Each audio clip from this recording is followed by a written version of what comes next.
Do you ever rewatch your old videos? Nah. That first year, nah. This is crazy. Look how young I look. Look at the difference. We scroll everyone else's feeds for hours. But when was the last time you scrolled your own camera roll? Do you ever rewatch your old films? I do not. Why? More important, what could revisiting our past selves teach us about who we are today? It's got me like crazy motivated to keep filming videos because I love watching the memories. Huh? You watching old vlogs? How's your pancakes?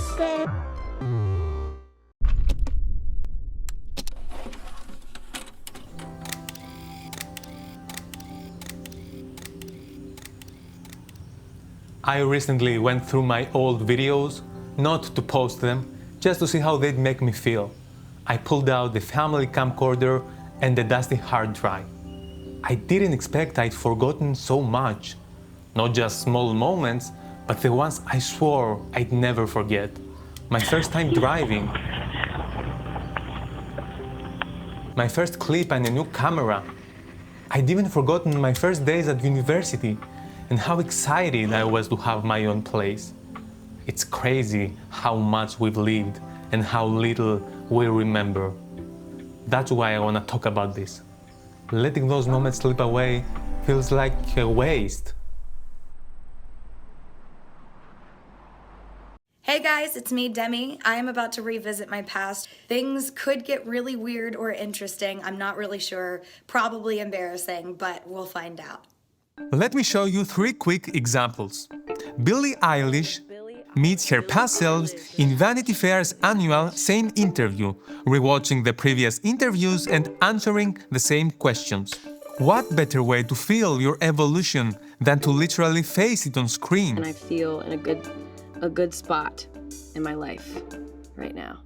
Nothing like that second year. It's not an average life arc. I have 257,000. 106 million. But the idea still lands. Personal videos also drive fiction. In Aftersun, the footage is the emotional center of the film. Adult Sophie replays vacation tapes to meet her father again.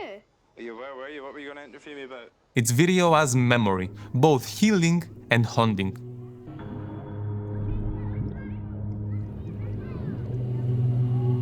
One last example, the Up series, perhaps the most ambitious of all. It began in 1964 with 14 7-year-olds in Britain, and the series returned to them every 7 years for more than half a century. Here, pacing yourself through time becomes a collective experiment. My heart's desire is to see my daddy. And I like to see my father occasionally. We died about 3 years ago. I mean, he was 72. The pattern is always the same. Archive leads to agency, imperfection creates presence, time gives meaning. Those examples are inspiring, sure, but there's a problem, not a small one. You and I rarely open our old videos, and when we do, we rush through them. Don't be frightened, George. That's not a real dinosaur on TV. It's you. Now look, it isn't about blame. Forgetfulness, procrastination, the cringe, sure, they play a part, but there are deeper forces at work. To make sense of them, we'll need a little film theory, some psychology, and most of all, courage and honesty to actually stop and look at ourselves. Okay, here we go. We film all the time. On the surface, it's casual. What I eat in a day as a fat person. Spend a morning in my life with me as a high school teacher. Zoom out and it adds up to something bigger. We live inside an audiovisual language, a language of pictures and sound. Not just TV, YouTube, TikTok. Our friendships run on video calls and stories. Our work runs on screens. Even our court cases often turn on camera footage. Video isn't a side hobby. It's the water we swim in. You can do anything. Go anywhere. Like the vacation planet. And yet we haven't caught up to what that means.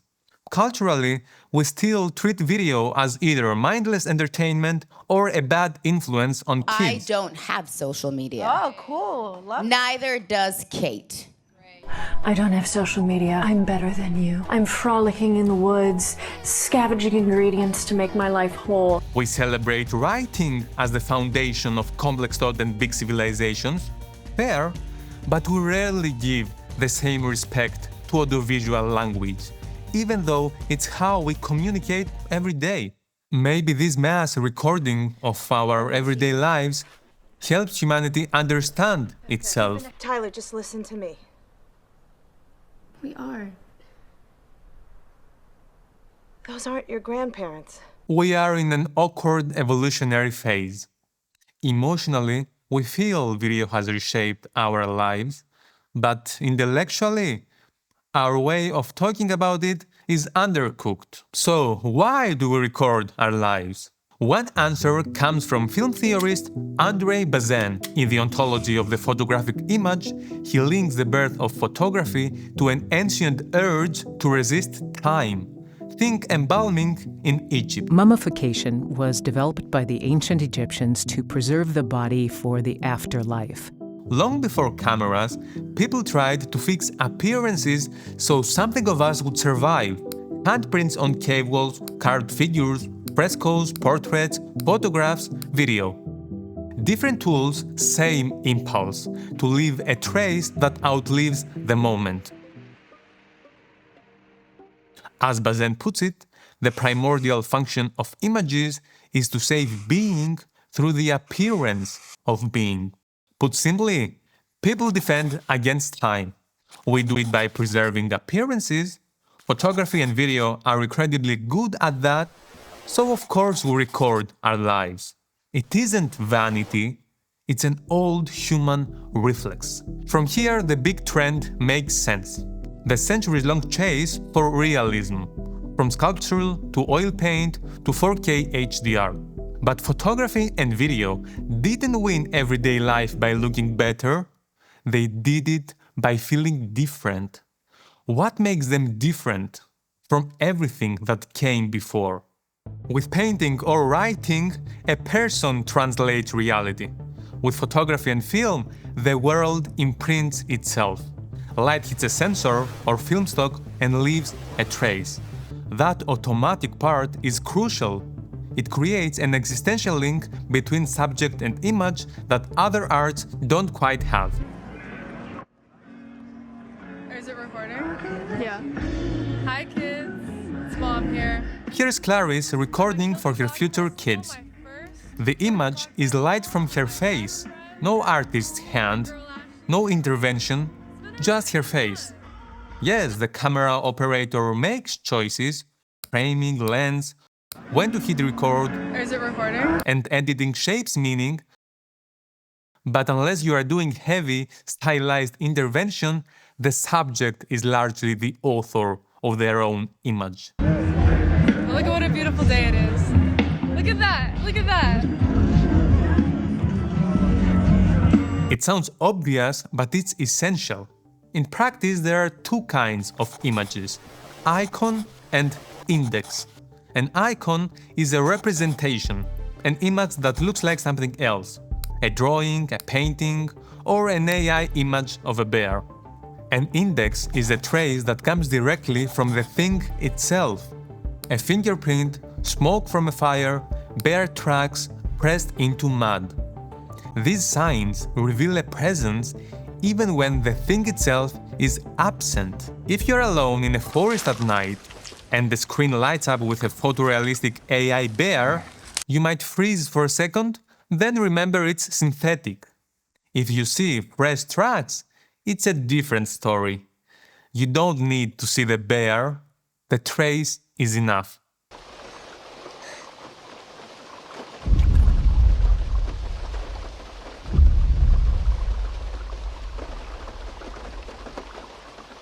Photography and video aren't just icons, they're also indexes.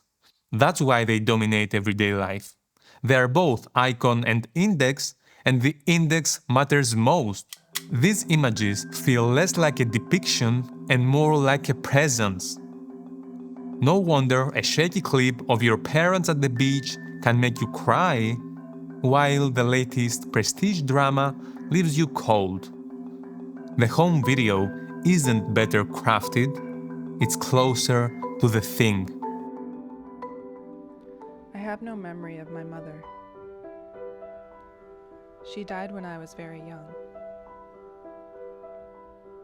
But when I discovered her interviews a few years ago, I got to hear her voice for the first time since I was a baby.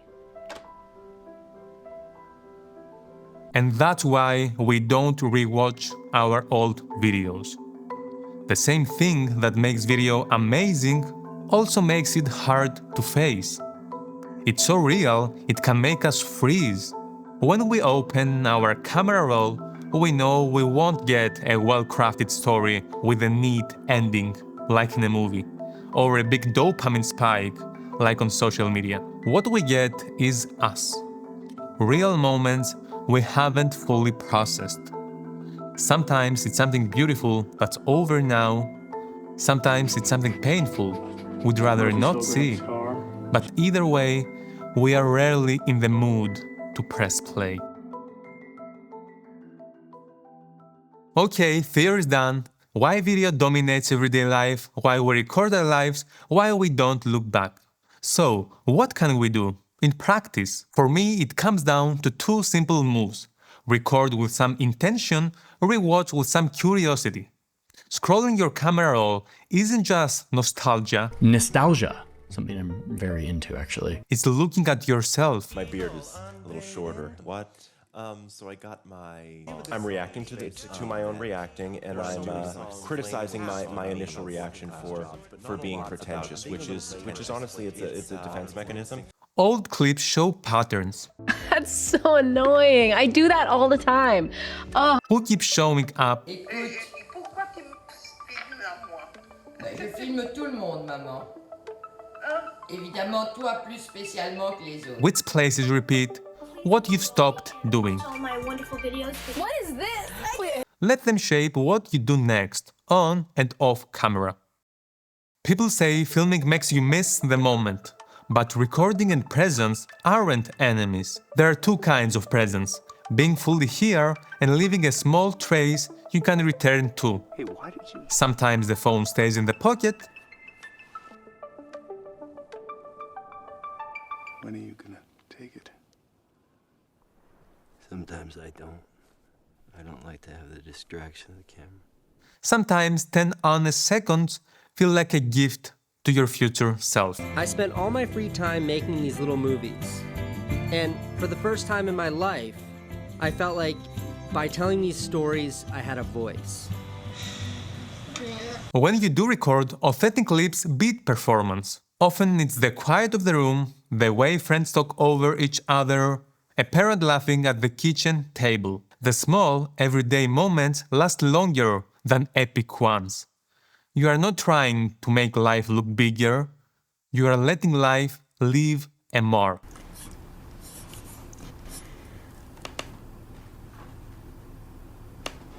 Hi, Alice, I'm you, and I have something very important to say to you. Because what's happened to you, the Alzheimer's, you could see it as tragic, but your life has been anything but tragic. You have had a remarkable career and a great marriage and 3 beautiful children.